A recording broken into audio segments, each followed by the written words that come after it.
Most people, they spend their whole lives reading, someone else's story. They never pick up the pen. Listen, coming up, you're going to learn why that ends today.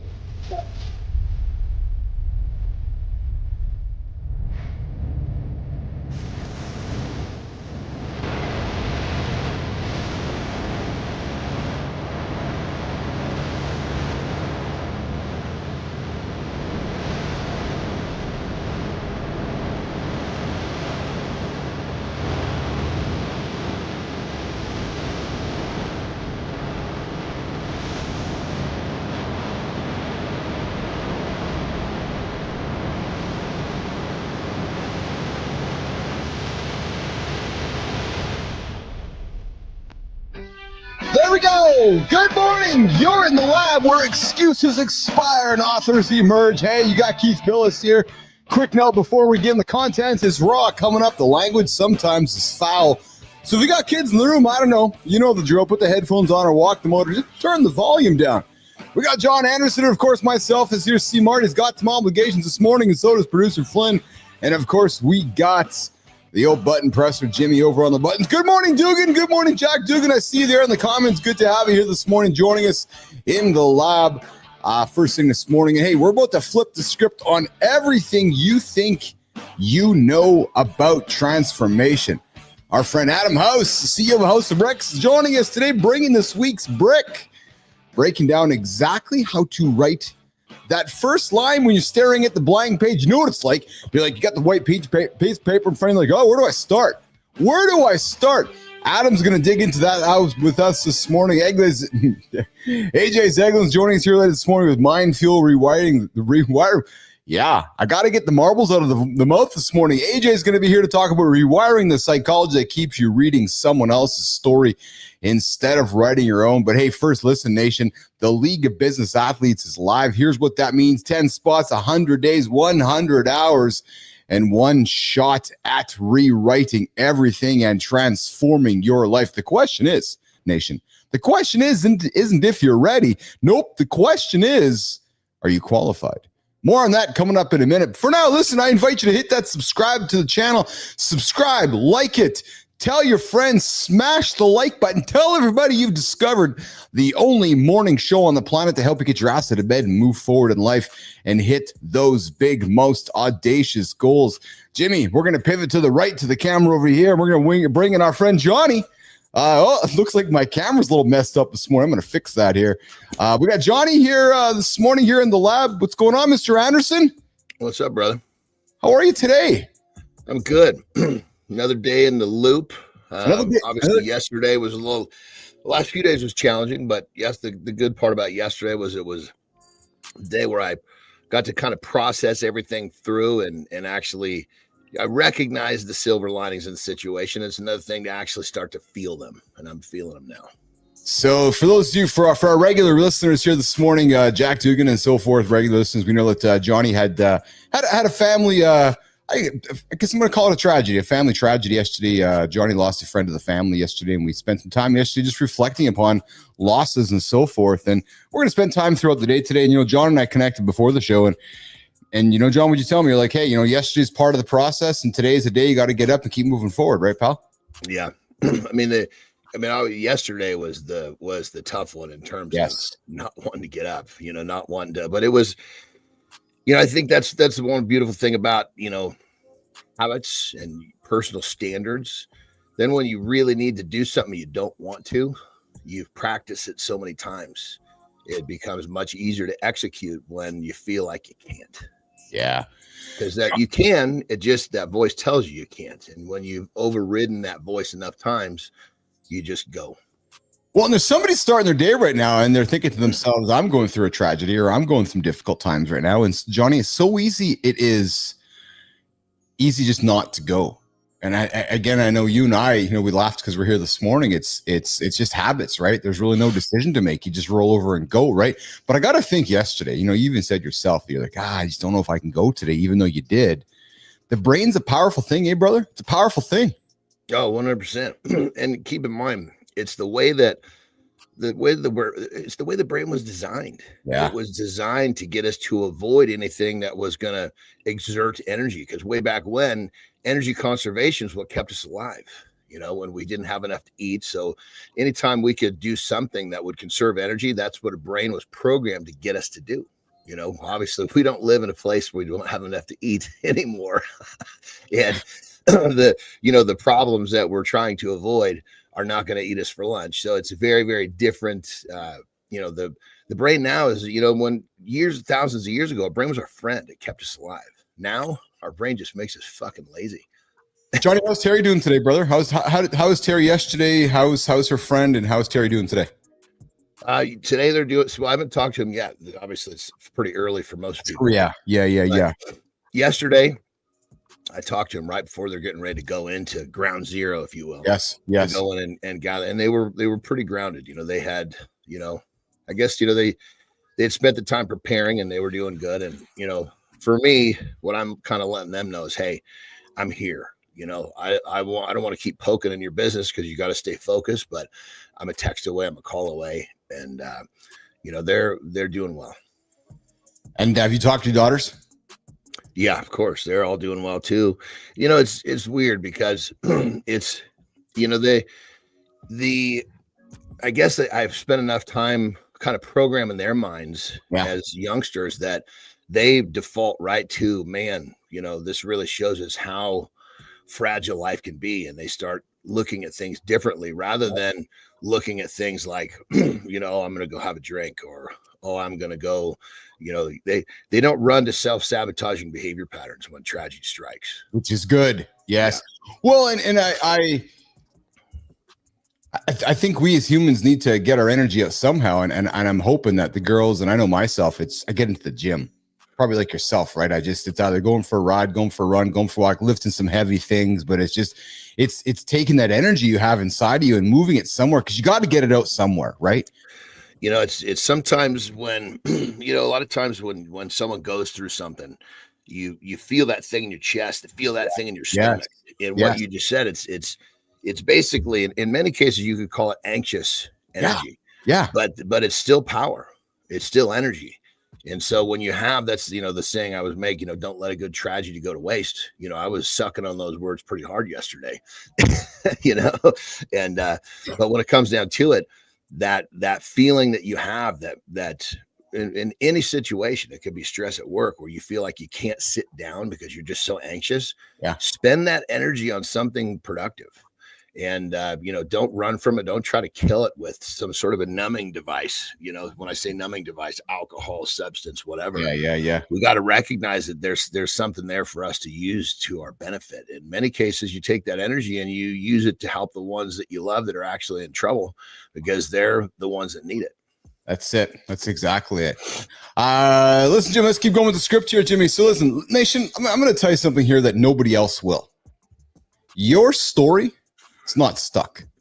Nope. And we've been kind of leading into this last couple of days here. The plot, the plot that's part of your life, it's not fixed. Nope. Your ending, I'm telling you right now, nation, the ending you have is not written. Ask Jack Dugan. Every single day, Jack is rewriting his ending. But here's the truth about transformation. The blank page, Johnny, I know you've been there. I've been there. That blank page is the scariest part. That first word, the hardest line, staring at that white piece of paper, that idea, like, how do I get it out? That opening chapter that feels impossible. Days like yesterday, you're staring into the void, wondering, where do I go? It's until you realize something, that every great story started with someone picking up the pen. And here's the key, nation. Every transformation began with a single word, a single thought. And every breakthrough opens with one decision. Now listen, this isn't just about morning routines anymore.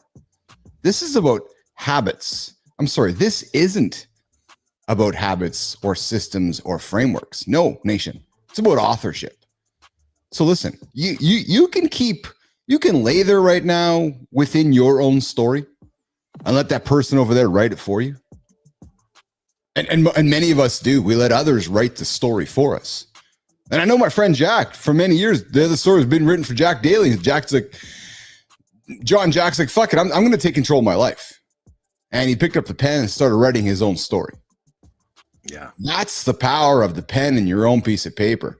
John, when someone's staring at that blank page, what's that first word that they need to write, John Anderson? It's a great topic, brother. And you know me, I like to make things a little bit more, I like to simplify it, sometimes put it into a different perspective. That blank piece of paper, it's your story. It's your movie. The question, are you going to write you're going to write your own movie with you being an extra? Yes. Are you going to be the main character? Yep. And is this movie or this story that you're writing, is it how you triumphed, or is it the reasons you didn't? What is your story? Are you like myself as a perfect example? I thank God every day. Thank my lucky stars that I had a rough start, because that is what made me me. So my story is, I got my, butt whooped physically, mentally, all that, in the beginning. And that's what allowed my story to develop into who I am. So when you're writing your story, is it a story about why you are great at what you do, or why you're this amazing person? Or is it a story about why you're not the person you want to be? And then in that, usually if you're not, then you've got somebody else in your life or in your story that's basically taking control of that main character and, putting you in the wrong spots. So really decide, what are you writing on that piece of paper? Think about, it's completely up to you. Yet so many of us are reluctant to pick up the pen, and we'd rather offer the pen or the pencil to somebody else for that story. And here Today Nation, we're encouraging you to pick up that pen and write that story yourself. So to answer that question, brother, forgive me, and I know you just trying to change segments. To answer that question, what I would say, the first thing you write down, what if it was me? And everybody's different. I would write down the shit that was hard that made me better. When you start there, really hard to get going the wrong direction. When you're starting off with, okay, this was a bitch, and because of this, I'm better now. You're moving in the right direction. Now just keep that shit going. There you go. All right, we're going to do the accountability check-in with myself here for a minute. We're going to come back, Johnny. We're going to come back and we're going to talk about how to turn a no into a yes when facing rejection. I got to think through your career. You've probably been said no to a few times.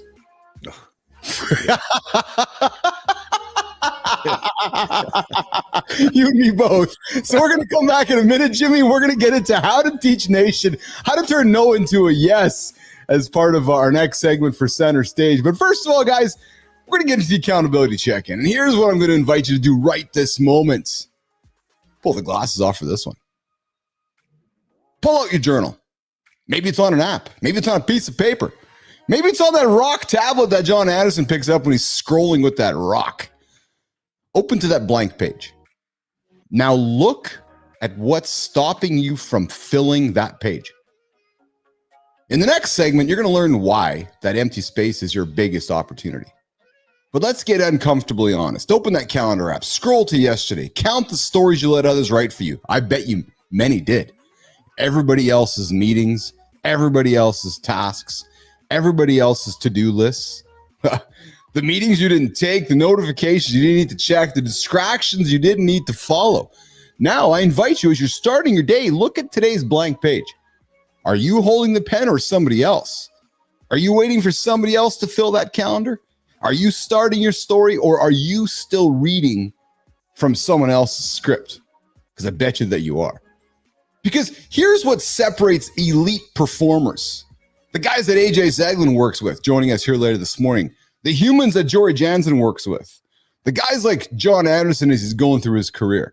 They don't wait for inspiration. No, Nation. They don't search for perfect moments. No, they don't roll over and hit the snooze button and wait for 10 minutes later. They don't even look for permission. I know Dugan's not looking for permission. He's getting up and going every single day. They write, they create, they begin. And then you know what? They do it again and again and again. That's how it works. The League of Business Athletes, we're not looking for readers. No, we're looking for authors. 10 spots for those that are ready to write their own story with their own pen. So listen, the question isn't what you're going to write. The question is, will you finally pick up the pen? Is today the day you pick up the pen? Because tomorrow It's going to be around the corner 24 hours from now. There's another blank page. There's another blank page, another pen that somebody might write for you, or you have the chance to write your own story. There it is, Jimmy. Today's accountability check-in this morning. Mornings in the lab with Keith and friends, with my buddy John Anderson here joining me. All right, Johnny, we're going to rock and roll, my friend. We're going to keep it going here. We're going to keep it going to a topic here in the month of November, which is how to turn a no into a yes when facing a rejection. And I got to think, Anderson, you have had no said to you a gazillion times in your journey, whether it's wrestling, whether it's strongman, whether it's bodybuilding. No, no, no. Whether it's picking up chicks. No, no, no, no, no, no, no, no, no. Rejection is a part of the game in business and in life. But in my experience, no isn't just the end, especially in sales, Johnny. It's just kind of the first door in. So let's take a few moments here during Center Stage to give our audience something to think about this morning, about how to turn a no into a yes when facing rejection. Johnny, let's go into the first one, man. And this is an obvious one, but listening actively. As you were a young man growing up, going through your journeys, were you always an active listener, Johnny, or were you one who was just talking, or did you have to learn how to listen actively? It's a skill. Yeah, there's no question, because remember, I was a dumb little son of a bitch. Yeah, I know. Because I was highly insecure. So a lot of it was like, I did a lot of like, I guess you'd say I was either dead silent, just scared to death, or I was talking too much, because basically it was my mechanism. It was like a nervous chatter. But really what I was missing was the fact that if I was actually paying closer attention, I would have gathered more information to help me with the struggles I was having. And so, but it kind of became a habit to where, I was like, I guess you come down to it as, my habit became to be quiet and stress out, or to just talk kind of, I hate to say aimlessly, but there probably was a lot of just not making sense as I sit and try to figure I'm either figuring it out quietly or I'm figuring it out loud, both of which were confusing to me. So you can imagine the shit I might have been saying. Dude, I can relate to you. And I know this guy's listening right now, tuning in the show, starting their day going, man, I got to learn how to listen actively because I keep talking. Or you go into a situation and you feel, I think a lot of us humans, Johnny, don't like awkward silence. So we talk, right? Yeah. And then we lose this idea of actively listening because I'm already thinking what I'm going to say before you're even done talking. Yeah, 100%. And as I've gotten older, and it's something I still focus on. Yes. And, it's especially with, my kids, especially because as an adult, before they were adults, I was constantly trying to just program their minds, because a lot of times, of course I wanted to listen to them, but at the same time, a lot of what they were saying, it was influence from people I didn't want them to have influence from. So I was trying to kind of rewrite some of that stuff as their influence was. And keep in mind, I hate to say this, but there was a lot of teachers that came along through their journeys that were not really giving the message that I thought was proper. And there were some that did give the proper message. I paid close attention to what they were hearing. And so as adults, now that they've become adults, my job as a father is very different. And now I'm really focused on listening, because this is where, as an adult, my job is kind of done. They're young adults now. So now it's probably, I'm getting better at listening at a rapid rate in my 50s than I did before, because now I have a real reason to listen to my daughters. Yes. Johnny, the other thing we want to encourage somebody right now as they're going through either a sales call or a conversation with one of their colleagues this morning, or perhaps even a family member, Johnny, is this idea of how to turn a no into a yes by acknowledging someone's concerns. So someone's taking the time to put some thought into something and they've said something to you. What you might do quickly is just dismiss that. What I'm encouraging you to do today, Johnny, as you go through your day, is to pause, reflect, and go, okay, wait a minute. I hear Keith saying something. I want to acknowledge what he's saying. I want to acknowledge perhaps what his concerns are. And then you might lean in and say something like, I understand where you're coming from. Perhaps you can explain more to me. And right off the bat, Johnny, going into that situation, my guard comes down You've leaned in, and the whole situation has been defused because you've now acknowledged that something's up with me. Talk about that. I'm sure. Listen, let's go into the relationship side of things. I got to think when you go into a situation with Terry, and I'm getting better at with Lauren, but it's acknowledging where your partner or where your colleague is coming from, Johnny. Yeah, and sometimes that's a bitch because you don't always know. No, yeah, yeah, and as a fixer, I have a really difficult time, like trying to, because of my need to want to fix, or my reaction to want to fix is in realistic. I said reaction because what I should be doing is responding, not reacting. But as a fixer, I react often. Yes. And when I react, I'm not really understanding the roots of a lot of this shit, because in so many cases, like, thank God Terry will tell me, I just need you to listen. And it's like, boom, thank God. I know exactly what my job is in this moment.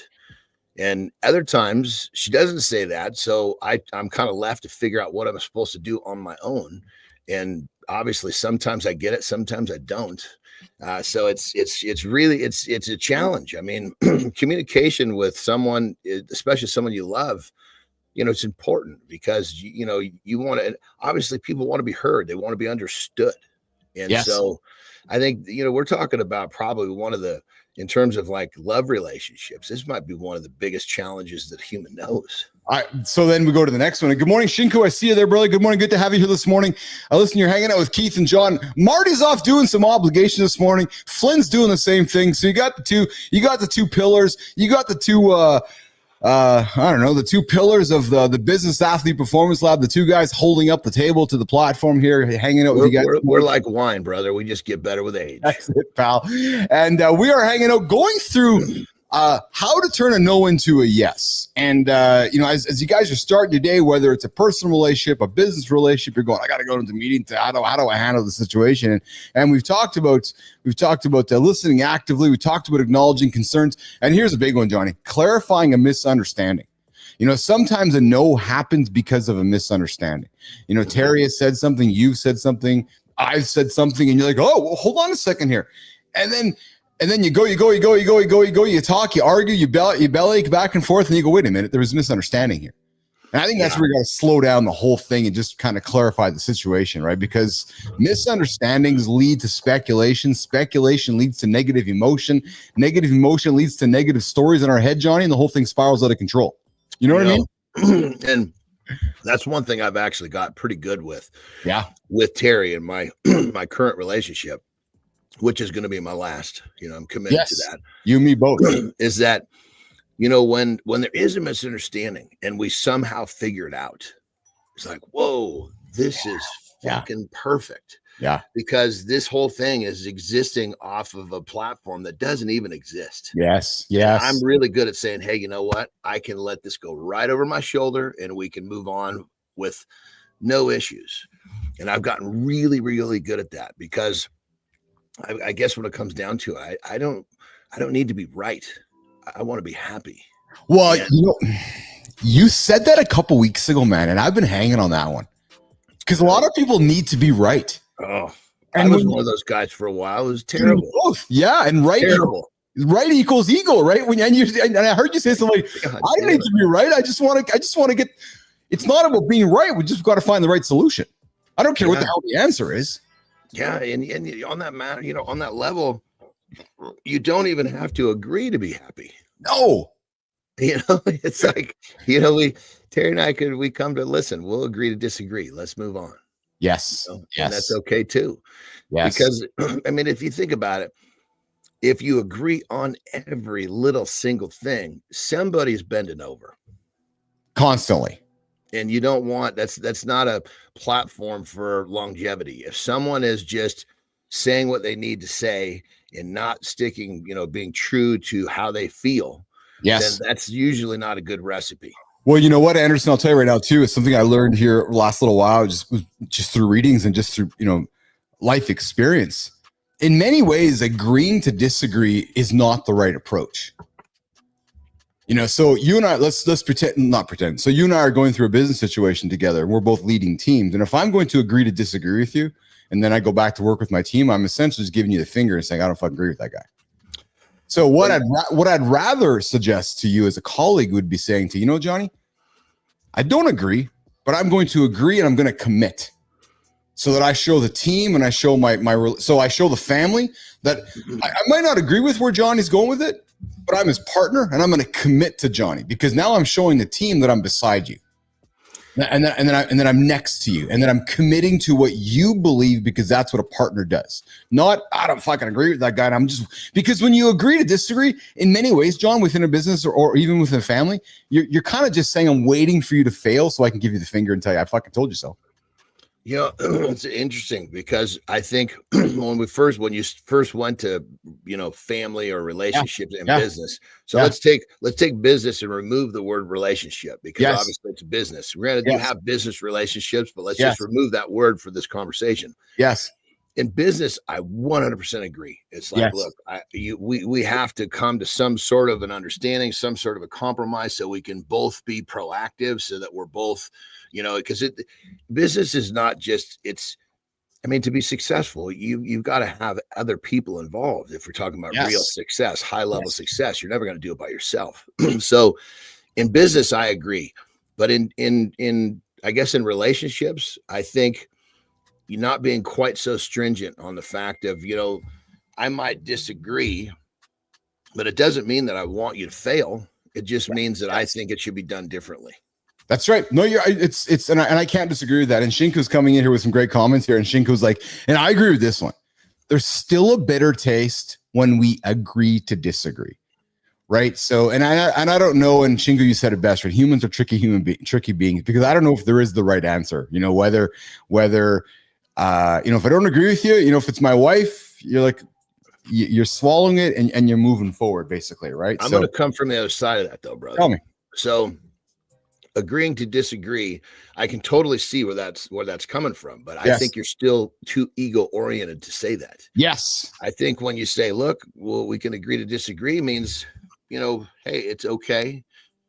There's no, you know, you shouldn't have it shouldn't taste like acid in your fucking mouth to say, I'm sorry. You know, it's like if you're really operating off of, you know, love and emotion, agreeing to disagree is almost like saying, you know what, we can make sure that there's no tension from this issue moving forward. I respect your position. You respect mine. They're a little different, and that's okay. Funny how sorry is such a good morning, Yan Tang. I see you there. I'm just hitting you a comment. It's funny, Johnny, how sorry is such a hard thing for us to say as human beings, right? I'm sorry. I'm sorry, man. We just sometimes as humans, men, women, the ego gets in front of us and you're like, I'm walking up to you as my partner, Johnny. I'm ready to go.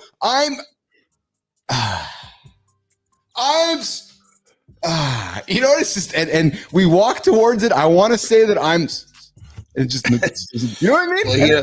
So check this out. I tend to wear people out. Okay.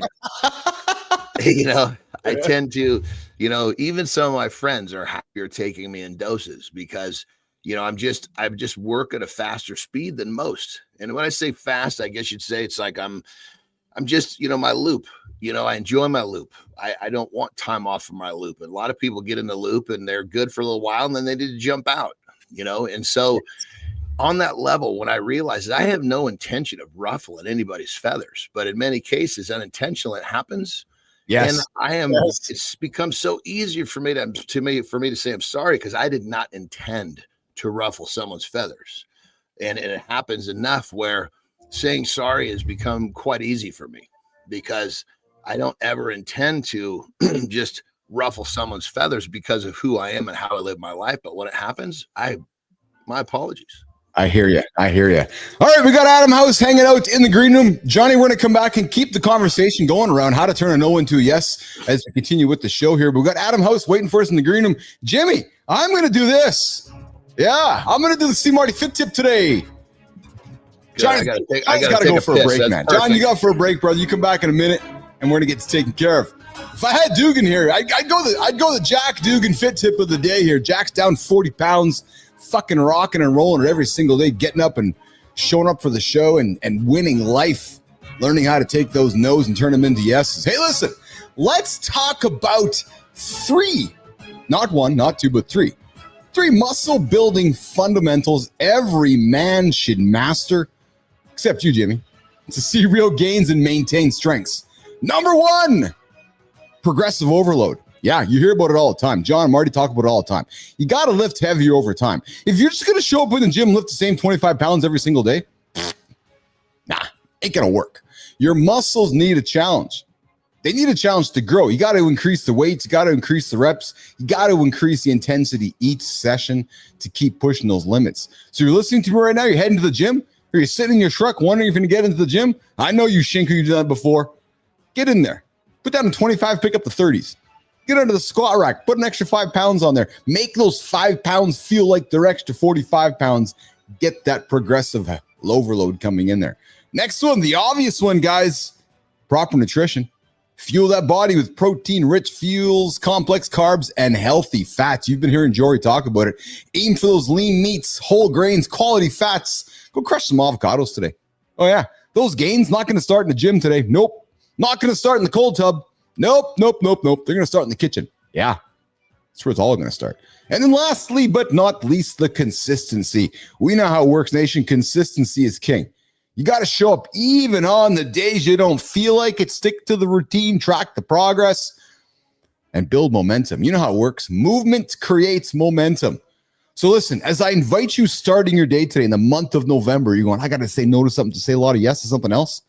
Make these 3 tips non-negotiable and watch your results follow, just like Good Time, just like Shinku, just like Jack Dugan. The results are going to follow. The results are inevitable. You show up every single day, the results work. Trust me. There you go. There's the fit tip for the day with Keith Bilous sitting in for C. Marty Fit. I'm the more handsome version of C. Marty Fit. There's just no question about that. Right, Johnny? Right, Adam? What's going on, boys? Love it.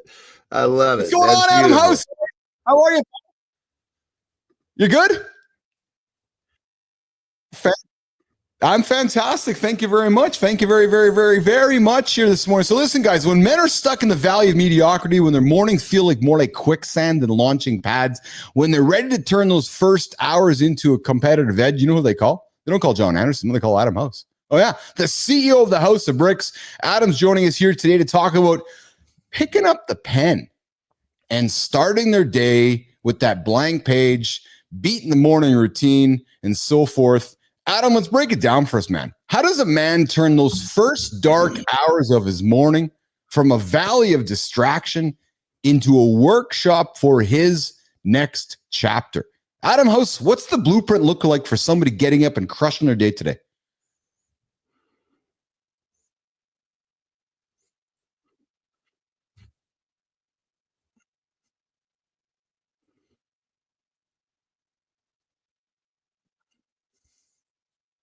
Yeah.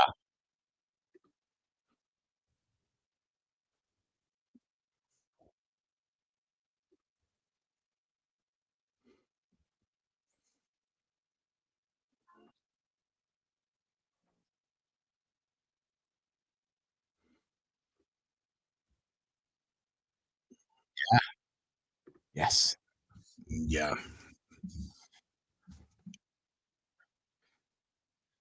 I like the analogy of the valley, Adam, because you're standing in the valley and you're looking around you, and all you're looking at is essentially accomplishments.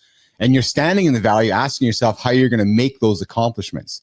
And what do you say to the guy standing there, Adam, going, you just got to take the first step? And the guy's going, but I don't know which way to go to get out of the valley.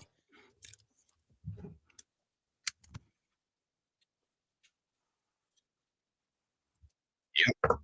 Yes.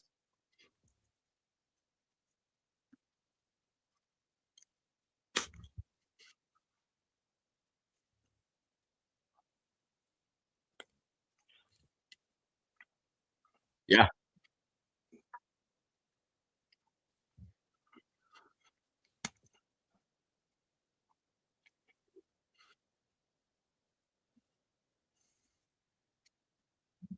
Yeah.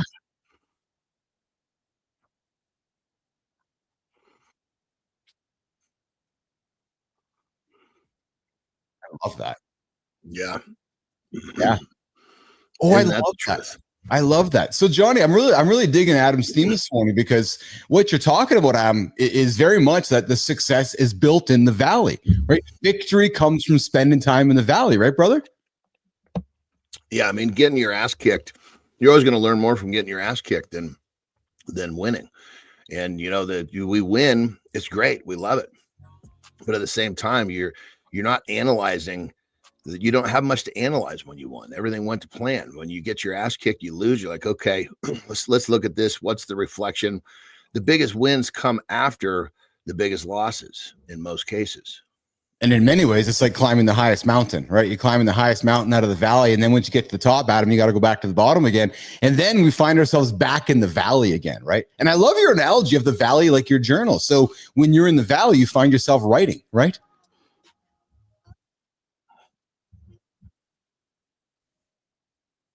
Yeah. Never happens. It only lives in our minds. I love that, brother. I love that.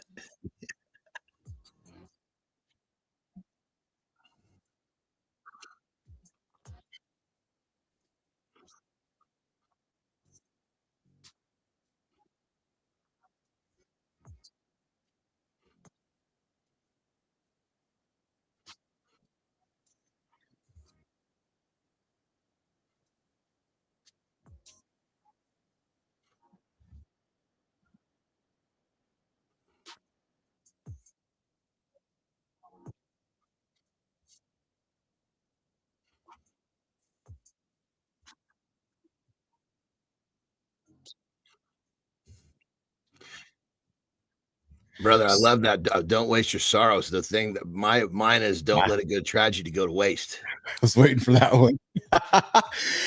Adam, so here's a question for you, brother, because this one, this is intriguing to me. What do you do when you're in the valley and you're looking at that white piece of paper? And you start your day, Adam, and you're like, okay, I'm here. I got a pen.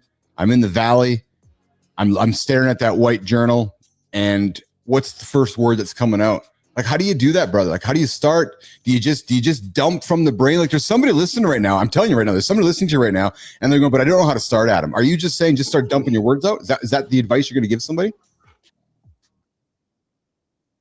Exactly. Yes.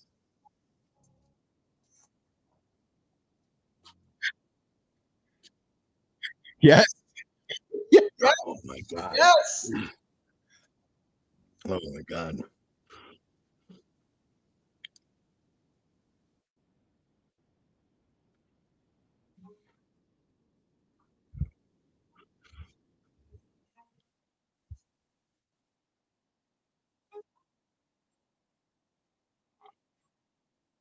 I was just going to ask you. So I'm going to ask both you guys this. Do you go back and look through your old journals, Adam? And do you say to yourself, what the hell was I thinking? And because I have sometimes done that myself, and I'm like, oh, and do you question your head, or do you just accept what you've written? This is an interesting topic to me.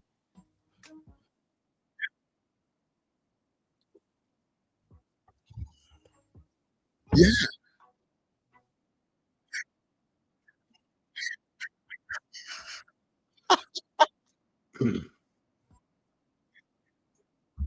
Yeah.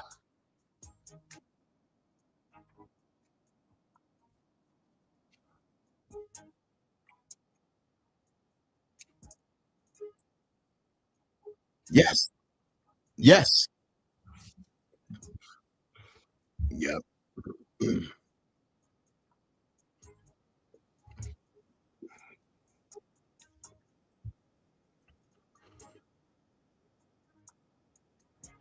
Yeah, it's funny because it is your journal, and I suspect most of us, when we want to journal, we think there's a right or a wrong way, and then what happens often, Johnny or Adam, is we don't start because we're too focused on getting the journaling process correct, especially if somebody's neurotic, like maybe myself, or like, oh, I got to get it right. When actually the reality is, no, just get what's in your mind on paper and then move on.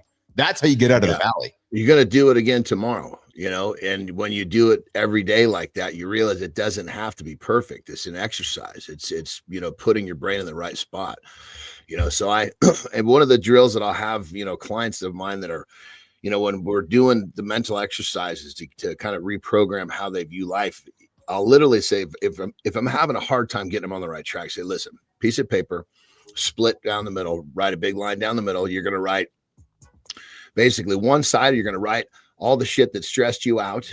The other side, you're going to write the shit that stressed you out that actually came to reality. Yes. And it's usually it's almost perfectly what Adam said, about 80%. Yes. And then once you start to actually put it on paper and you realize, holy shit, I worry about this, this, and this, and it only lives in my mind. Yes. It's powerful. Yes. So I've recently, Adam and Johnny, I've recently adopted the new Apple journaling app on the iPhone there. And it gives me a prompt. When I open it up, it gives me a prompt. So right now the prompt is, what's your intention for today? And I love that, boys, because I can log in and I got this prompt and I can just kind of dump it out of my brain. Right. And I'm finding that very helpful to get me out of the valley on days. And I love how, Adam, we talk about getting out of the valley to get to victory. Right. But it all starts in the valley. And Johnny, every morning we start in the valley, don't we? Every single morning we get up out of bed and you're starting at the bottom of the base of the mountain.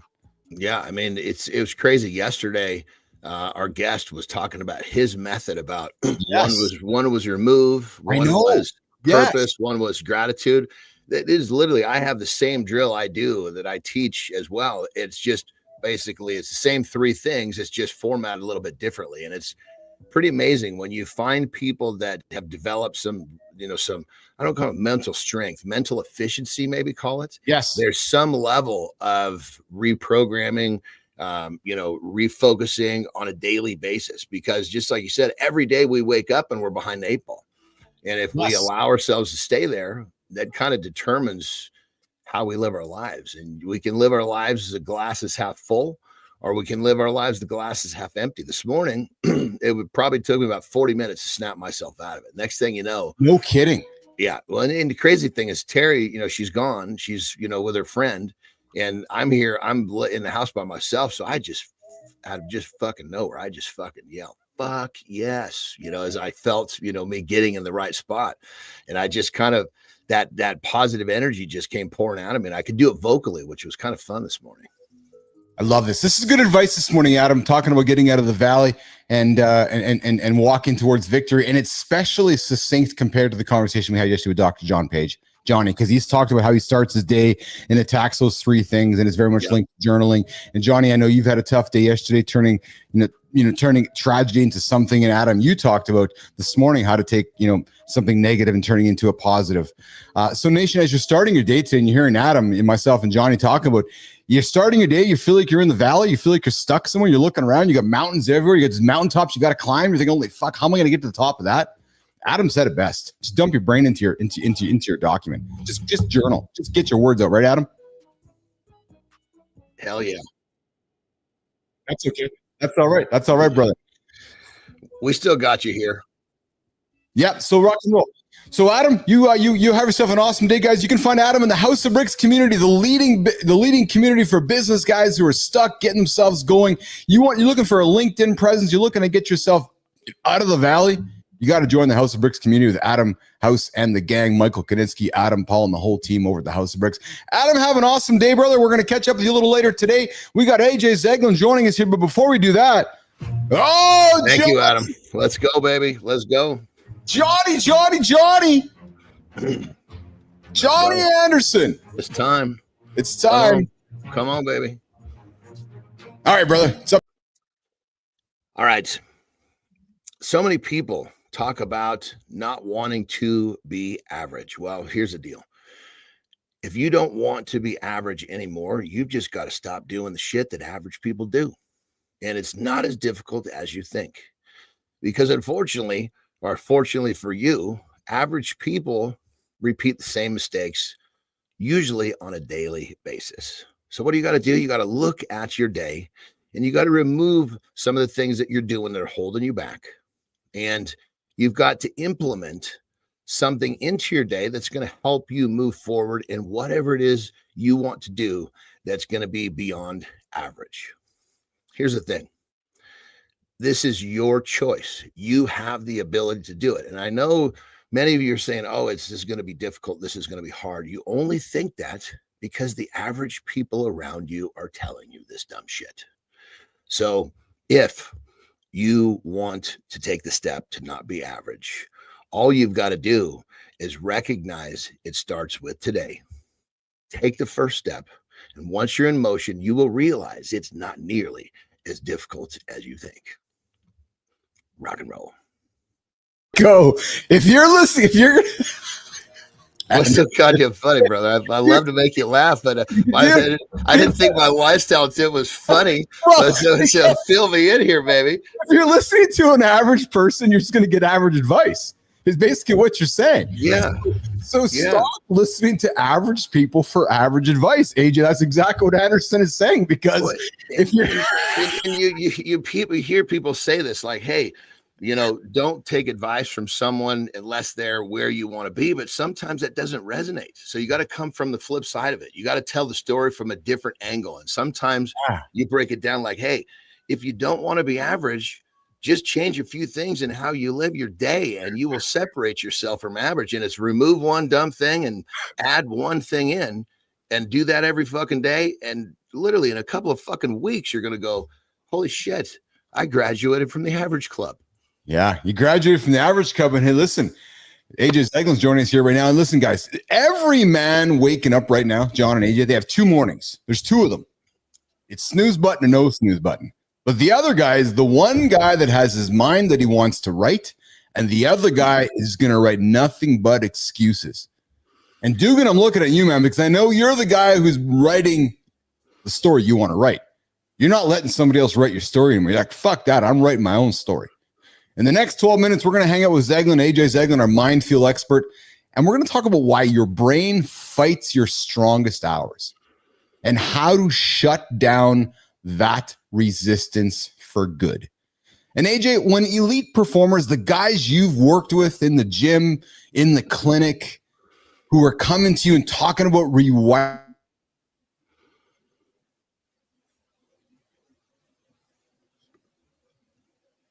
Oh, sorry, I lost you there, Keith. I was going to say, I think it's him. I still got you, brother. So he'll be back here. He'll be back here pretty quick. But I think you got kind of the gist of what we were talking about. What do you think, brother? Sure. Give us some goodies, because me personally, I'm always excited to hear you listen to you talk. I was going to add one quick thing to building off your lifestyle tip that I wanted to say, brother. I really love the tip. And I have a saying that is, or it's not my saying, a saying that I've adopted, that I've learned over the years. And it's that action offends the inactive. Yes. And what I've noticed is it's true. If you decide to take that step, you decide to commit to that action, you're going to know right away, right? Like you talked about these average people not wanting to get better, not wanting to improve. They're going to show themselves right away, because they're the ones that are going to be offended by the action that you've taken, right? If you decided that you're going to start going to the gym every day, or you're going to quit smoking or quit drinking, or they're going to be the first people to kind of get on you about it, right? And be like, well, that's stupid. Or I heard it's not good to go to the gym every day anyway. And they're going to have all these reasons and excuses why they don't do it and why you shouldn't be doing it. And it's in reality, it's just because, it's easier for them to do that than accept that responsibility on themselves, right? 100%. And so you've somehow, it's a simple saying, but I love it. And, if you're trying to spot the people that are trying to hold you back or keep you average or giving you average advice, like you said, you'll know right away, because that action that you take is going to somehow offend them, and they're going to have some sort of negative take on it. Well, yeah, and 100%. And I love that. And that kind of almost goes back to a conversation we had about I'm having a brain fart, but we set basically boundaries for ourselves, right? Well, when we set a new boundary for ourselves and people are not accustomed to seeing us carry through with it, then they're just waiting for us to go back to do the dumb shit we were once doing.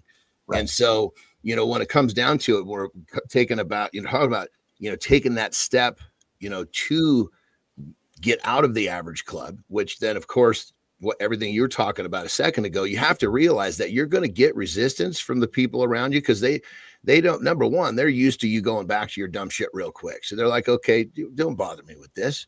I want you to have these French fries with me right now. That's what I'm used to. So you got to remember that if you're going to do this, you got to stick to your guns long enough that people are actually going to recognize you set a new boundary and you're going to stick to it. Because without that, those people that are, if you continue to try and fail, I shouldn't, nothing anything wrong with failure as long as you continue to try. But you got to remember, every time, quit is a better word. Every time you set a standard for yourself and you don't uphold it, you're going to get those people that are going to step up. So you got to remember, when you're taking this step not to be average, you've got to stick to it long enough that the people around you actually can see that you're going to stick to your guns. So you're committed to it. Yeah. And then at that point, you'll start to realize, okay, there's some people that I'm going to have to probably create a little more distance with. And there will be other people that you're going to pull a little closer because they're kind of in the same boat as you are. I have a saying too. And I love the fact you said, it's not our sayings. We've just adapted them because it's very difficult to come up with a new one, with all of the great people before us. But I always say, you got to surround yourself with people that want something for you rather than people that want something from you. And that kind of goes into what we're talking about there. Talk about that a little bit, brother. I love that. Yeah, no, absolutely. It can be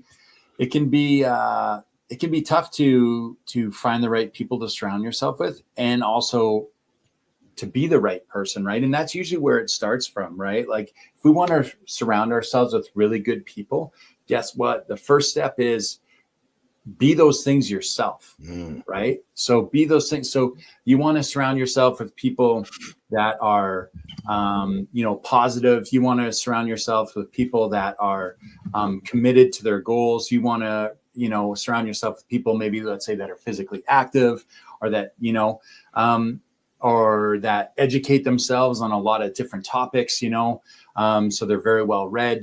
If you want to surround yourself with those types of people, become that person yourself, right? Get going, get to the gym, be positive, be supportive of all the people around you, whatever they're trying to accomplish, support it.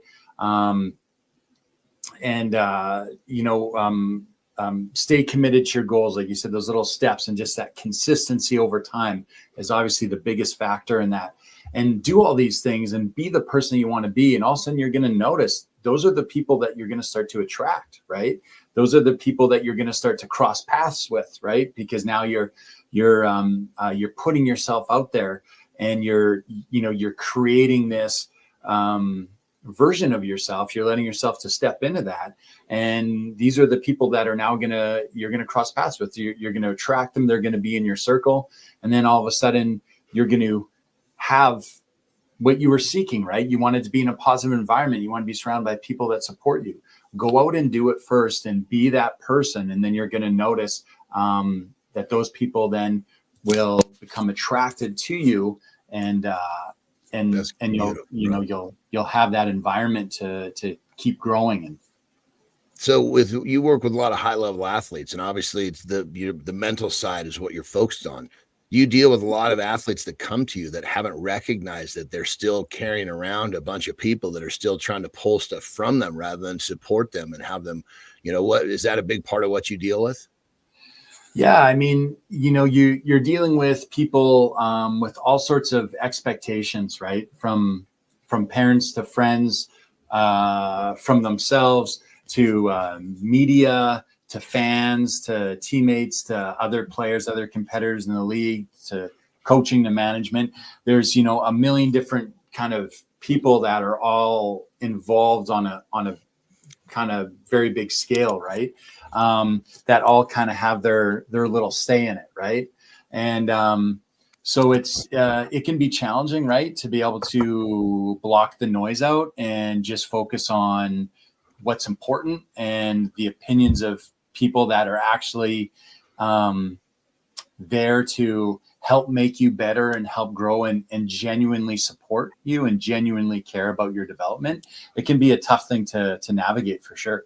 So what do you say to the guy that's like, it's my girlfriend, it's my wife, it's my brother, it's, my mother, my father. Because those are obviously tight, in someone's life, they're important. What do you say to the guy that says, hey, this stuff is coming from the most inner part of my circle? What do I do? What do you tell that guy? Yeah, well, we just start with we start with looking at the stuff that we can control, right? So we would look and be like, hey, what do I have control over in this situation? Well, I have control over how I communicate. So is my issue with my partner, with my girlfriend or wife or whoever it is it because I'm not communicating well? Am I making assumptions? Am I not being clear? There's stuff for us there to kind of look at first, right? And if we look at all those relationships where maybe some of that friction or negativity is coming from, and we're like, hey, I'm doing everything that I can, I've reflected back and I'm taking care of all the stuff that I can control, right?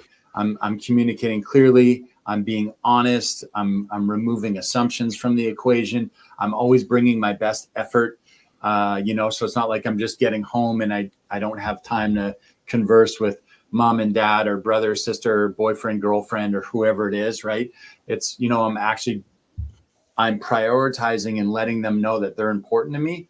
That would be step one, right? And then see how that works, right? Because sometimes it's because we're not bringing our best selves to the relationship, whether that's with friend or family or whatever, right? So once we've kind of established what we can control and we've determined that we're bringing our best, then we kind of see where it is, right? And oftentimes people within a relationship will rise up and meet you, right? If you're bringing your best, now they're going to start bringing their best. So they're going to be like, oh, hey, every time I talk to AJ, I notice like he puts his phone down and he's really listening to what I say. He's interested, right? That person is probably going to pick up on that and be like, when I talk to him, I'm going to put my phone down too, or every time I speak to him, I feel like he's really honest with me, or he's, actively listening. He's genuinely interested in what I'm saying. And I can tell by the questions he asks. People usually want to return that favor, right? And you can see the quality of your relationships just increase from there, right?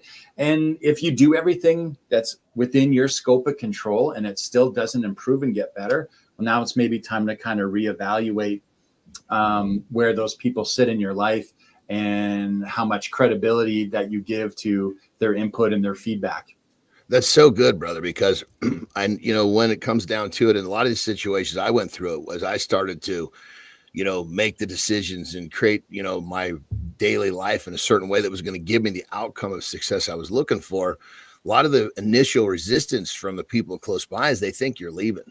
They think that you're leaving them. So when you actually engage and you become better with them, gives them a chance to actually adjust accordingly, rather than, they react certain ways. They think they're getting left. You basically have another reaction to their reaction. It just turns into this negative thing and never even has a chance to kind of smooth itself out. So that's massively good success. That's such a massively good tip, bro. That's really good. Yeah. I know we got to keep moving the segment on, and John and AJ, thanks for hanging out while my internet was being reset and I was listening to you guys' conversation. AJ, if we're building a relationship together and I'm coming into the situation and I'm always staring at my phone and you're the guy putting it down all the time, eventually you're probably going to start stepping away from me in the relationship, right? Because you're like, well, this guy just clearly isn't as invested in Keith and AJ as AJ is in Keith and AJ. That's just what happens, isn't it, AJ? We just drift apart, right? Yeah. Typically, right? Like if we feel that it's not being matched, right, or not being reciprocated in any type of meaningful way, then usually over time it might start to deteriorate, right? And you might just be like, hey, I don't know if this person is kind of invested in this as I am, or I don't know if they're actively wanting this to be a thing, right? And if that's fine, then if that happens, that's fine. Not, sometimes stuff just kind of organically takes shape or falls apart over time, right? And not every relationship that we have is going to be in our life forever. And that doesn't mean that it's necessarily a bad thing, right? Sometimes we have relationships that are really short, but they're really meaningful. And sometimes we have long ones that last a long time that are just very casual, that, you know what I mean? Like it's really hard to judge on a time length, but yeah, typically if it's not being returned, then it's just going to kind of deteriorate and fall apart over time. And there's going to be some distance created there. That's it. AJ, thanks for hanging out with us this morning. I apologize that I wasn't able to be part of the full conversation. That's awesome. You guys had a chance to hang out here this morning. Nation, you guys can find AJ Zeglin on LinkedIn. You can find him at Focus Fitness. You can find him at Invictus Performance, Mental Performance. AJ is our resident Mind Fuel mental performance expert. You're looking to help yourself move forward in life and you're finding yourself mentally stuck. AJ is the guy that you can talk to help you move forward. AJ, what do you got planned for today, brother, before we say goodbye? I got some hockey academies in this morning, nice. So I'll be working with the young athletes, nice. Which I'm excited about. I got some clients later this afternoon, and then I'll be watching my boy play hockey after school. That's awesome. Nice. Before we quickly say goodbye, Adam was up with us earlier, and we were talking about getting out of the valley and moving to victory. This idea of journaling. You're a big proponent of journaling too, aren't you, AJ? Just open a white piece of paper and just start dumping your thoughts out, eh? Yeah, absolutely. Journaling and or talking, because one might be easier for people than the other. Oh. So some people might like to write stuff down, but if you have someone that you feel comfortable talking to as well, it can have a similar type of effect, right? You have a confidant or someone close to you that you have no problem opening up to and kind of dumping it all out with them. Then that can be really helpful too. Or we could write it down on paper as well, right? Either one, we got to move it into that part of the brain where we're now like, hey, all this information, all this, these emotions, these feelings, these thoughts that I have, I'm now moving them into part of my brain where I can do something with it, right? Yes. It's now a solvable problem. It's a challenge I could work through. And that's usually the first step, is taking that action, whether that's pen to paper or whether that's, verbally having that conversation with someone that you trust. Awesome. All right, AJ. Good stuff. Good stuff. And real quick before we go, Keith, anytime you have internet trouble, do it during AJ's segment, because I'm totally good just having one-on-one with him. All right, clearly there's a new segment. Because Jimmy, clearly there's a new segment happening here. Bilous is leaving the lab. Zeglin and Johnny are going to talk whatever they're talking about, mental performance, deep cheeks. It's just fun conversation, fun and helpful conversation. That's right. If you weren't back in another 5 minutes, you would have come back and we would have been measuring cheek depth. Yeah. That's never ended. All right, AJ, have a good one, brother. Always good to have you here. Tuesdays and Thursdays, AJ Zeglin for Mind Fuel on Mornings in the Lab with Keith and Freds. Have a good one, pal. Thank guys. You, brother. I appreciate it as always. As always. All right, you guys know that sound effect. It's the morning Highland dance. It's the bagpipes coming all the way from the Philippines with Jimmy. You got Keith Bilous over here. You got Johnny Anderson over there. You got Marty over there. You got Flynn over there. And we're just hanging out with you guys this morning. We just crushed the first hour talking about just how to achieve big goals in life and how to write your story without having somebody write that story for you. John and I talked a little bit in that first hour about how to turn a no into a yes. We're going to keep that conversation going. Real quick, brother, can I sneak in there one quick thing? So, the whole story thing, I think one of the things that people can do that's really helpful is we all have our story, and sometimes we don't know that we have our story. So do a little inventory. What is it that you tell yourself? Because you tell yourself your story. Is your story that you're actually, these things have happened and thank goodness, and because of them you're succeeding, or is these things happened why you're not succeeding? And success is your definition, but your story is everything, because what you tell yourself is going to be either really, really limiting, or it's going to be completely liberating. I love this conversation. The music's jacking me up. The whole idea of it's jacking me up, because people are starting today. Guys are starting the day right now. And Johnny, we do it. You do it. I do. We tell ourselves a story. And often we tell a story that's not true, right? Yeah. And I'm going to lean into our friend Jack Dugan, who told the story to himself for so long. He discovered our show, and then he got up and started hanging out every single day. And what is the story, Johnny? 40 pounds lighter, right? Yeah. So the brain's a powerful thing, guys, and it can tell you what you think it's telling you, or you can grab that pen and start recreating that story yourself. So listen, we kicked off the first hour. We talked about how to turn a no into a yes. And we're going to keep that conversation going. And then what I want to do, Johnny, is I want to talk about 7 signs a man has healthy masculinity. And maybe if we have time, we'll get into normal changes men over 50 experience. Because since you and I are the old guys, normal changes men over 50 should expect when they get an erection. That's the first thing we're talking about right there. Normal things that. So I just want to make sure, because you said we're talking about two different topics. Yeah, what's the topic? Men over 50 is where we're going here. So here's what we're gonna do, Nation. We're gonna get to the topic. We're gonna get Jimmy. We're gonna get to normal changes men over 50 should expect when they get an erection. So if you're tuning in right now, in a couple minutes, we're gonna get to that topic. I got you. What Keith and Johnny are gonna do is we're gonna finish the conversation from the first hour, and that first hour was how to turn a no into a yes, so that if you have the erection working, you can get the yes from your partner. I guess they kind of go hand in hand a little bit, don't they?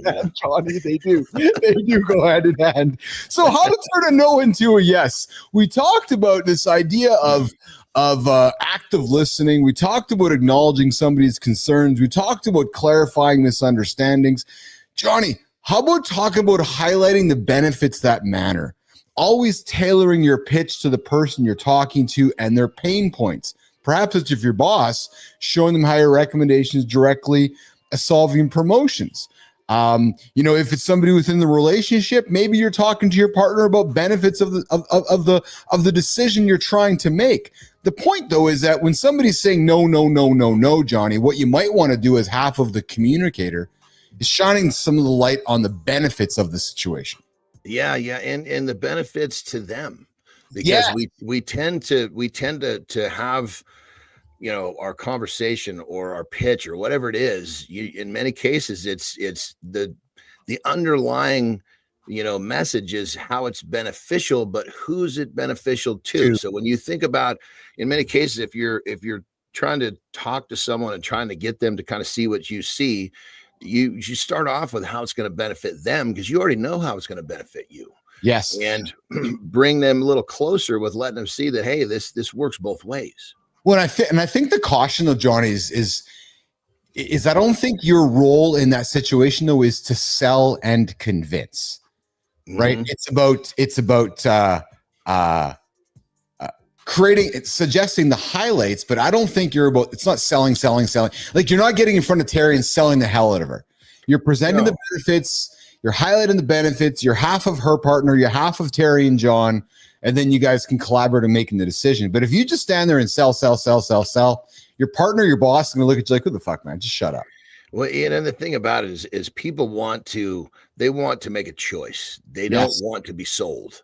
And so, you put everything in front of them so that they're making a choice that's going to be moving in the direction that you want them to move in. Now, keep in mind, it should be something that's both of you want. Yes. So then you're basically, the joke I always make with Terry, this is a straight joke. I say, look, hurry up and agree with me so I can give you what you want. But realistically, when it comes down to is you explain things nice and clear. You explain things from both perspectives. Start off with the other person's perspective, and then they'll make a choice. People want to choose. They don't want to be sold. Yes. Hey, you're hanging out with John and Keith and Mornings in the Lab with Keith and Friends here. If you're tuning into the show for the first time, we are a morning show to help you achieve your big goals. A couple guys like myself who achieved a couple goals in life. We help men not hit the snooze button. We help men get moving and hit big, audacious goals. We're talking about how to turn a no into a yes when faced with obstacles. Johnny, offer alternatives. When you're standing in front of Terry, you're standing in front of your colleagues, you're thinking, okay, if this isn't the choice, and then we talked with Adam about being in the valley, think about alternatives you can throw on the table, but be strategic. Don't flood that person with just, okay, this and this and this and this and this. Slow it down. Thoughtfully recommend an option that works best for you, and then present it to them. Johnny. Well, on that level, like if someone says to me no, I mean, I don't like to hear the word no. That's for sure. Down deep, yes. it pisses me off down deep. I'll be honest. Terry will say point blank, he doesn't like to hear no. But, usually when I hear no, okay, I need some more information. So I usually will start to ask questions at that point, because when I'm asking questions, I'm wanting to understand more about what's going on with the other person. It gives me a better perspective on how to deal with the situation and how to make it work for both of us. I want to go here with you because you said something which actually triggers me too. And I think it triggers for a lot of people. When we hear the word no, you're like, I don't really like that fucking word. Yeah. Yet you accept it, but you often will do something about it, right? Mm-hmm. Have you during your time on life use that word in a manipulative way? We're like, fuck, I got to find a way to manipulate myself out of this. No. I think when it comes down to it, I think anybody that says that they haven't is lying. I think so too. Yes. I mean, and I think when it comes down to is if it's really has to do with your position with the person across from you. If you are trying to truly work something out for an equal benefit, then obviously it's a little different than if you're trying to get them to say yes. That's you really just because it's what you want and you're not worried about what they think, or then at that point it becomes a little more damaging. Now, if you use a slight manipulation tactic to get them to see something that you think that they're not seeing, and then they're like, oh, okay, well, that's different, because you're just kind of playing with the situation, playing with words, playing with perspectives to get them to see something that you think they might be missing. But if you think they get it and you're just trying to tweak their mind, now you've crossed the line. Yeah, absolutely. Good morning, Super Bowl Roy. I see you there in the comments. I invite you to like the channel, subscribe to the channel, hang out with us every single day, 8 o'clock Eastern time. Keith and John, Marty and Flynn, Anderson and Bilous are always here every single day, 8 o'clock Eastern time, helping you guys achieve those big ass goals. Good morning, Shang Hunt. I see you. Y'all know what I'm interested. Sub to end in. Yes, I encourage you to subscribe to the channel. And Johnny, the last thing on the list here, which is how to turn a no into a yes. And here's a big one, man, and I'm curious to know how you have handled this one. But knowing, every pun intended, knowing when to walk away. Sometimes a rejection, sometimes a no is truly final. And learning how to respect that decision doesn't mean you failed it. It just means that you're opening the door perhaps for future opportunities. Walking away with grace, this demonstrates professionalism, and you might even gain something from it. So I got to think, John, and you high level career, wrestling, bodybuilding, strength. There has to have been times you must have walked towards a door and you've turned around and walked away, accepting that the rejection is final. How did you do that, brother? Well, I mean, I think when it comes down to it, let's categorize it a little differently. Call it a loss, call it a failure. So you get to learn now. It's like, okay, what I was bringing to the table wasn't really a solution that worked for everyone. So now you got to realize, okay, how do I alter what I'm doing? So when I come back, I'm presenting something differently, differently, so that it'll work for both parties. Because when it comes down to it, that's the thing. It's if both people aren't happy or content, it's just temporary anyway. It's true. It's like I always make the joke, like it's funny how you put that. It's like people talk about contract this, contract that, and that's great. It's really helpful to know what everybody's supposed to do. But when it comes down to it, if a person is happy with the situation, then that contract really just needs to be a very simple, explanation of who has what role. Because if everybody's happy, nobody's leaving. Yeah. In my experience, and I read a good piece from a lawyer here, Johnny, who negotiates professional contracts with athletes, and his perspective is that if both parties walk away from the table just a little bit unhappy, ultimately the deal is happy. Because they have to share whatever it is, has to be shared for sure. Yeah. So if you walk away if you walk away at 98 and I walk away at 98, we both didn't get 100, but the deal got 100. In reality, we both won. Yeah. That's hard for many people and many organizations to get towards, Johnny. And when it comes to, I love the quantification, because that could be 98, it could be 70. Because if you look across from the person you're working with, look, okay, we both didn't quite get what we're looking for, but it's equal, and we can live with that, and we can move forward with that. If somehow one person is totally fulfilled and the other person is not, it's just a matter of time before the situation ends. And what I loved about it, John, because it was a sports analogy about, when these athletes sign these big contracts, right? 50 million, 100 million, a gazillion dollars.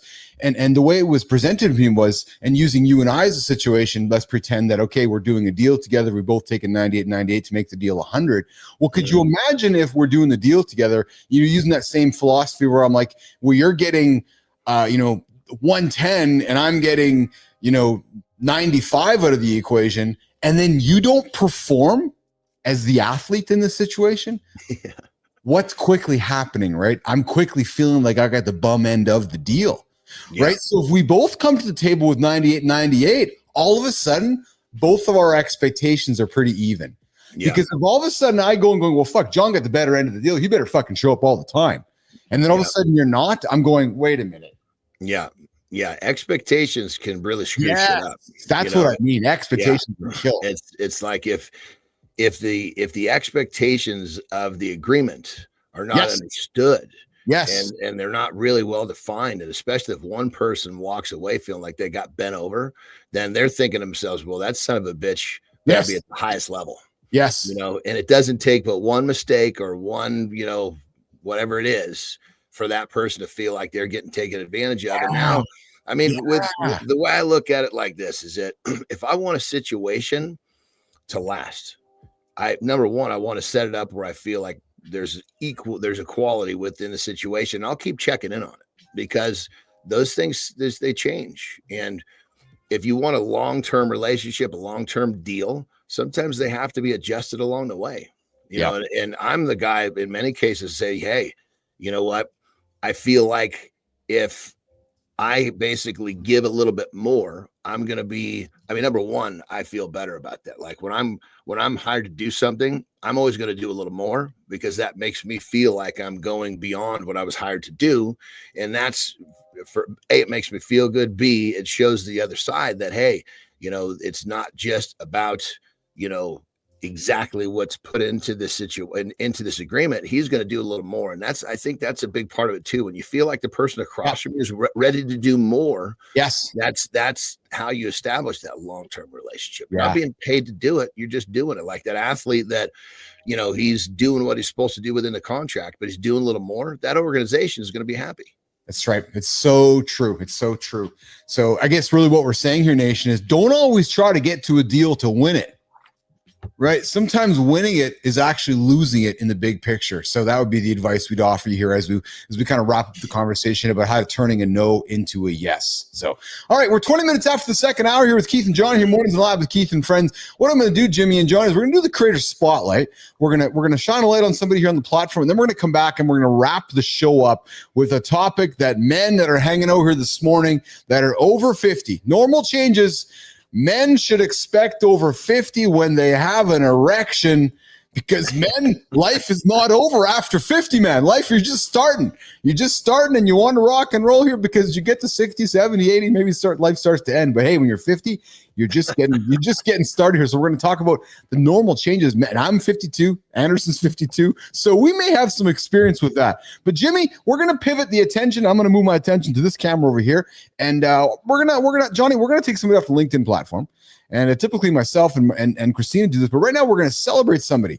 He's a CEO of a company on the platform, a brand and demand agency that's rewriting the rules of B2B growth. But here's what makes this fellow different. Now, most marketers are stuck in these sterile, septic offices. This guy's turning forests into film studios. While others hide behind the data, this dude is bringing Irish charm. Yeah, Jimmy, Irish charm to B2B storytelling. And now while the industry plays it safe, this guy's making awesome videos in the woods. Yeah, that's what I said. I said awesome videos in the woods that drive not mediocre. No, they drive serious results. Today's creator spotlight from Mornings in the Lab, hanging out with Keith and John here, is Jimmy. Drum roll, please. Today's Mornings in the Lab creator spotlight is, boom, Liam Moroney. Liam. Yes. Today, why are we celebrating Liam today in the lab here this morning? So we're celebrating Liam today. He's got business athlete energy, man. Like this man, Johnny, has spent over a decade leading marketing for tech startups. Now he's building Storybook Marketing for tech startups. And he's building story marketing into a powerhouse, all while turning nature into his content studio. He's got evidence-based innovation. He's not just telling stories. This guy, Liam Moroney, is engineering growth engines for his customers, combining creative fire with strategic precision, turning brand marketing into a revenue machine through the forest to fortune philosophy. Liam Moroney here, Mornings in the Lab with Keith and friends. And Liam, as you can see, he's all the way from Patterson, New York, United States, and he's be the brand they think of. And if you're looking to hang out with somebody here on the platform, I invite you to check out Liam Moroney, who we are celebrating today, the CEO of Storybook Marketing, the MarTech contributor to Mornings in the Lab with Keith and friends. Liam, listen, my friend, we'd love to celebrate you here in the lab. If you know somebody in your orbit, you're like, yeah, I want to celebrate somebody, come bring him to the lab. We'll shine the light on him, and we'll take some energy and move it in the direction of somebody you want to celebrate here, Mornings in the Lab, on today's Creator Spotlight.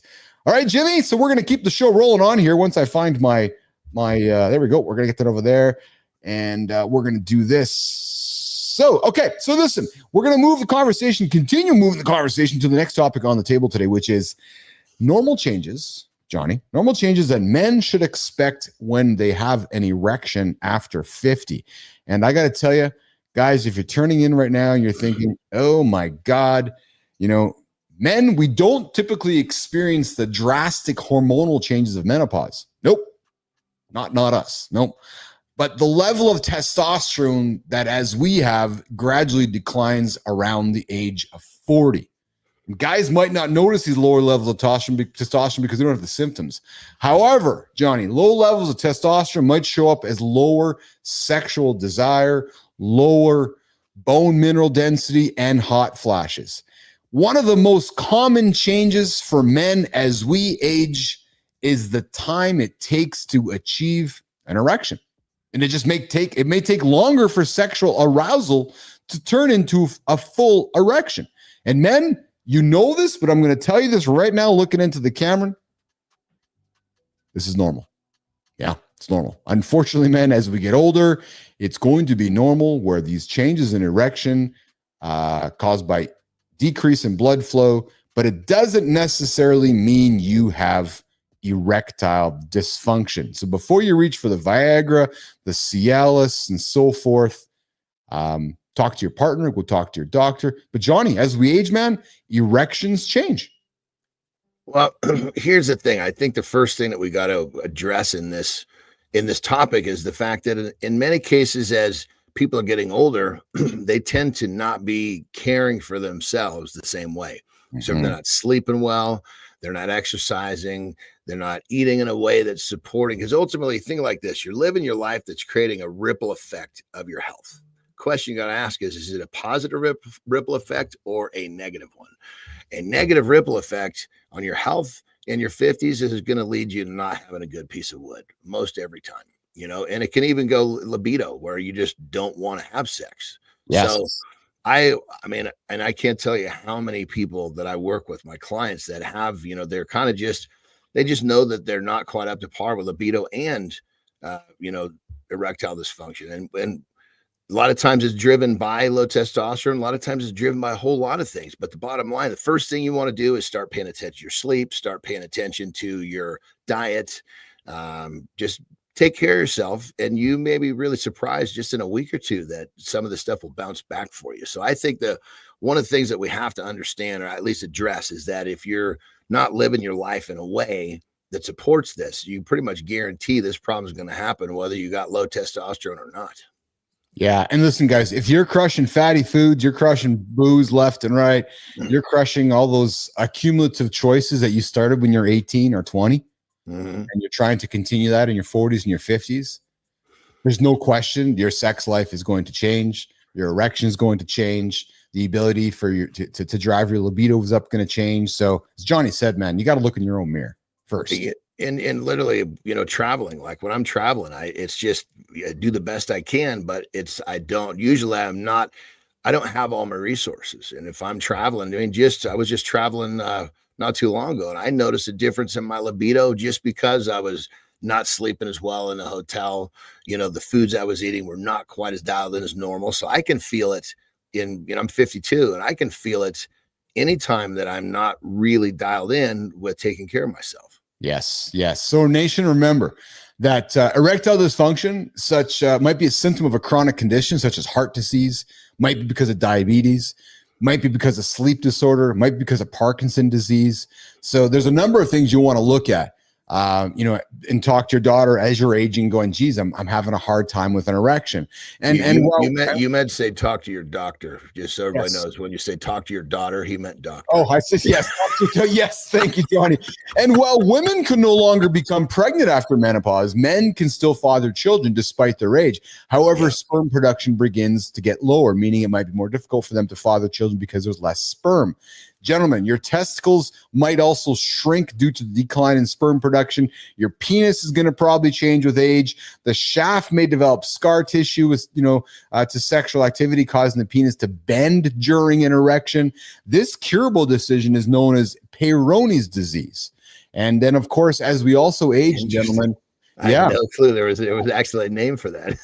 Yeah. So, and that's when over time that scar tissue develops around the penis and it starts to bend, right? So it is a curable disease. And then, Johnny, as we know, especially for us men, especially the month of November, Men's Cancer Awareness Month, the prostate gland, man. The prostate gland, which plays a major role in producing semen, becomes larger around the age of 40.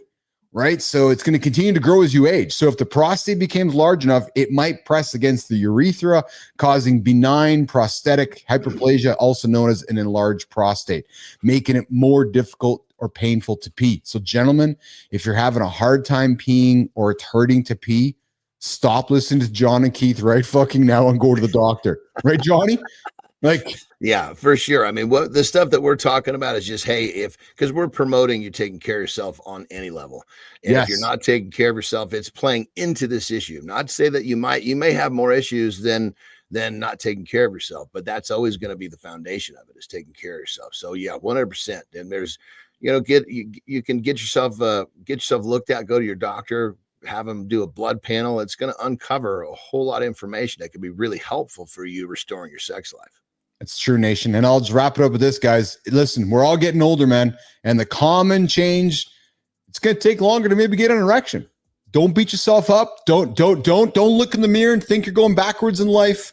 Slow down, pause, take a deep breath.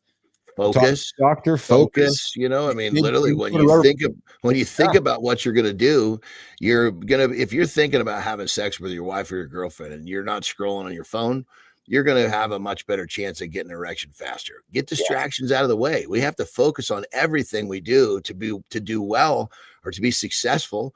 Well, focus on the task at hand, which is what you're going to do. If you're getting ready to have sex, focus on that. And you know what's great with this, Johnny, is that we're talking about men over your 50s. Gentlemen, you've got a lot of experience in life, man. So I'm inviting you to create and have that focus that you've taught yourself over time. You're not just an 18-year-old, 20-year-old punk. We're talking to you, 50-year-old man. And we're just saying, hey, man, slap your wrist, put your phone down, lean into your partner, and have some focus. And next thing you know, you're going to have some fun. Yeah, that's right. Because that ends up having some fun, baby. That's what it's all about. Yeah. But I will tell you guys, shit's going to change. You might be a little softer. You might be a little more time. You might a little more, but I think it all starts looking in your own mirror and eating some good food, getting some good sleep, and it's going to turn into some good results in the bedroom. Yes. So, Johnny, man, we are 90 minutes in. We're going to wrap the show up. I know you got another big day ahead of you. I got to ask, is Ben still there supervising and making sure you're being held accountable to your content creation? No, he left yesterday, and now he every time I open a door, he's standing there with a camera in my face, So it's actually I love Ben, but I'm definitely glad to not be having that. It was just nonstop 4 days. Oh, it's awesome. People holding you accountable. All right, well, listen, we're going to get out of here, Jimmy. We're going to wrap the show up earlier today. We're going to do 90 minutes on the platform too. It's a lot of great conversation. We talked about how to turn no's into yeses. We talked with Adam House about being in the valley and turning the valley into victory. I stepped out for a little bit. John and AJ talked mind fuel, and Keith and John are going to get after their day today. We got guests for the rest of the week showing up in the show here. So we're gonna get back after tomorrow. Richie's here tomorrow. Flynn's here tomorrow. I'm here tomorrow. Anderson's here tomorrow. Nation, have a good day. You know where to find Keith. You know where to find John. 8 o'clock Eastern time, Monday to Friday, right here. Mornings Live with Keith and friends. And you got producer Jimmy putting the buttons as well. Johnny, have a good one, brother. I love you, man. Right on, brother. See you guys. Love you too, brother. See all you guys tomorrow. See you guys later. Thanks, Dugan. Thanks, Shinku. Thanks, you guys. We'll see you later. Jimmy, let's get out of here.